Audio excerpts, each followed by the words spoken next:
નમસ્કાર, star crime ન્યૂઝમાં આપનું સ્વાગત છે।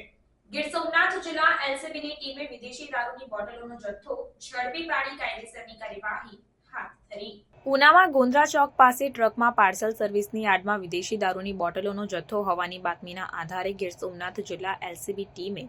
વોચ ગોઠવી ટ્રકની અંદર તપાસ કરતા પાર્સલ સર્વિસની આડમાં અલગ અલગ વિદેશી દારૂની બોટલોનો જથ્થો તેમજ મોબાઈલ ટ્રક સહિત મુદ્દામાલ કબજે કરી કાયદેસરની કાર્યવાહી હાથ ધરી હતી। આ અંગેની પ્રાપ્ત વિગતો મુજબ વેરાવળ ડાભોર રોડ પર રહેતો રવિ પરસોત્તમભાઈ રામાણી પાર્સલ સર્વિસનો ધંધો કરતો હતો। આ શખ્સ ગોંદ્રા ચોક ઓમ માર્ટ મોલ પાસે પાર્સલ સર્વિસની આડમાં આઈસર કંપનીની બંધ બોડીની સફેદ કલરની મિની ટ્રકમાં ભારતીય બનાવટનો વિદેશી દારૂની બોટલો હોવાની બાતમીના આધારે એલસીબી ટીમે પાર્સલની અંદર તપાસ કરતા અલગ અલગ બ્રાન્ડની 72 નંગ બોટલો મળી આવી હતી તેમજ કાળા કલરનો મોડેલ CPH 2505 મોબાઈલ સહિત કુલ કિંમત ₹3,41,720ના મુદ્દામાલ સાથે